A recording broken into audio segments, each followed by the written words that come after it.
శ్రీ గణేశాయ నమః. శ్రీమాత్రే నమః. శ్రీ దుర్గాష్టోత్తరశతనామావళి. ఓం దుర్గాయై నమః. ఓం శివాయై నమః. ఓం మహాలక్ష్మ్యై నమః.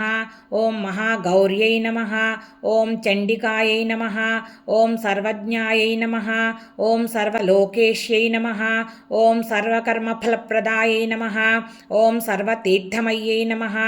ఓం పుణ్యాయై నమః. ఓం దేవయోనయే నమః. ఓం అయోనిజాయై నమః. ఓం భూమిజాయై నమః. ఓం నిర్గుణాయై నమః. ఓం ఆధారశక్త్యై నమః. ఓం అనీశ్వర్యై నమః. ఓం నిర్గుణాయై నమః. ఓం నిరహంకారాయై నమః. ఓం సర్వగర్వ విమర్దిన్యై నమః. ఓం సర్వలోకప్రియాయై నమః. ఓం వాణ్యై నమః. ఓం సర్వవిద్యాధిదేవతాయై నమః. ఓం పార్వత్యై నమః. ఓం దేవమాత్రే నమః. ఓం వనీషాయై నమః. ఓం వింధ్యవాసిన్యై నమః. ఓం తేజోవత్యై నమః. ఓం మహామాత్రే నమః. ఓం కోటిసూర్యసమప్రభాయై నమః. ఓం దేవతాయై నమః. ఓం వన్హిరూపాయై నమః. ఓం సదోజసే నమః.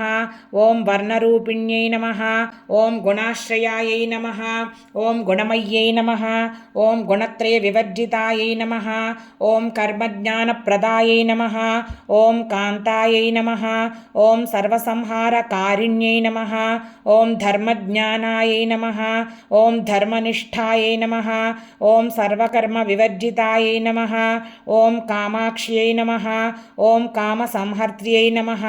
ఓం కామక్రోధ వివర్జితాయై నమః. ఓం శాంకర్యై నమః. ఓం శాంభవ్యై నమః. ఓం శాంతాయై నమః. ఓం చంద్రసూర్యాగ్నిలోచనాయై నమః. ఓం సుజయాయై నమః. ఓం జయభూమిష్ఠాయై నమః. ఓం జాహ్నవ్యై నమః. ఓం జనపూజితాయై నమః. ఓం శాస్త్రాయై నమః. ఓం శాస్త్రమయాయై నమః. ఓం నిత్యాయై నమః. ఓం శుభాయై నమః. ఓం చంద్రార్ధమస్తకాయై నమః. ఓం భారత్యై నమః. ఓం భ్రామర్యై నమః. ఓం కల్పాయై నమః. ఓం కరాళ్యై నమః. ఓం కృష్ణపింగళాయై నమః. ఓం బ్రాహ్మ్యై నమః. ఓం నారాయణ్యై నమః.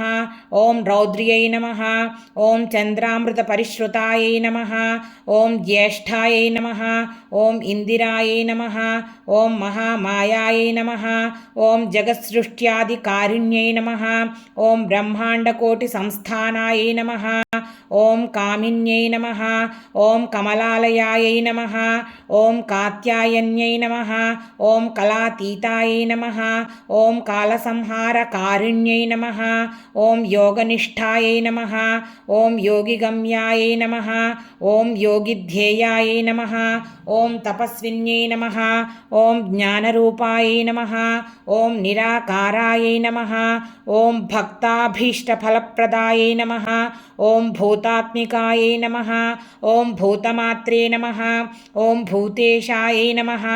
ఓం భూతధారిణ్యై నమః. ఓం స్వధానారీ మధ్యగతాయై నమః. ఓం షడాధారాదివర్తిన్యై నమః. ఓం మోహదాయై నమః. ఓం అంశుభవాయై నమః. ఓం శుభ్రాయై నమః. ఓం సూక్ష్మాయై నమః. ఓం మాత్రాయై నమః. ఓం నిరాలసాయై నమః. ఓం నిమ్నగాయై నమః. ఓం నీలశంకాశాయై నమః. ఓం నిత్యానందాయై నమః. ఓం హరాయై నమః. ఓం పరాయై నమః. ఓం సర్వజ్ఞానప్రదాయై నమః. ఓం అనంతాయై నమః. ఓం సత్యాయై నమః. ఓం దుర్లభరూపిణ్యై నమః. ఓం సరస్వత్యై నమః. ఓం సర్వగతాయై నమః. ఓం సర్వాభీష్టప్రదాయిన్యై నమః. ఓం శ్రీ మహాదుర్గాయై నమః. సర్వం Shri మాతృచరణారవిందార్పణమస్తు.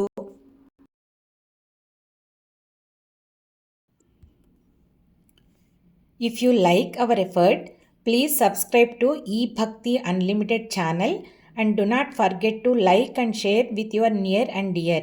We need your encouragement and support for this effort. Thank you.